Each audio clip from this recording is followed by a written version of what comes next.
globally are at risk of the impact of climate change that also claims the lives of 9 million people annually.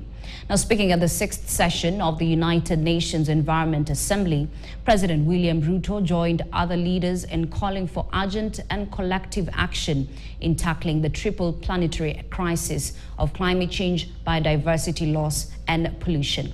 Gloria Milimu with more. Leaders of the world have called for a coordinated and integrated approach in tackling the environmental crisis facing the world.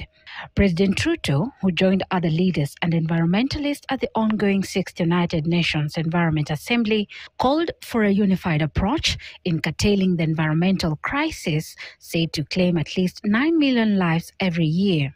Given the magnitude and the urgency of the existential crisis that humanity and life on our planet is grappling with, only collective action at the multilateral level that is effective, inclusive, and sustainable will enable international community to tackle climate change, biodiversity loss, and pollution. His sentiments were echoed by leaders who called for conservation and restoration of land, as well as abandoning fossil fuels for renewable energy sources. We cannot push back with the force required if we are divided. True strength comes from unity. Also, the leaders raised the red flag over the threats to health from climate change, pollution, and biodiversity loss on human health, saying it required urgent and collective action in a bid to avert crises that can trigger pandemics. Triple planetary crisis of climate change, biodiversity loss, and pollution threatens the very foundation of our existence. The numbers themselves speak volumes. 1.3 billion people are at risk from the impacts of climate change. 1 million species face extinction due to human activities.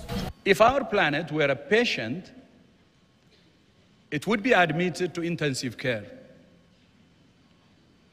Its vital signs are alarming. Meanwhile, as leaders push for collective approach to address the triple planetary threat, it is a big win for Kenya after being elected to chair the African group of negotiators for the next 2 years. It comprises many experts and the national focal points. So this is really a great honor, and may I take this early opportunity to thank the national focal points of the Eastern African region, the 14 Eastern African countries who have placed their confidence in Kenya to lead this process. This election now places Kenya at the fore of negotiating matters climate change on behalf of the continent. Gloria Milimu, KTN News. Another break ahead on business news. East Africa power pool to start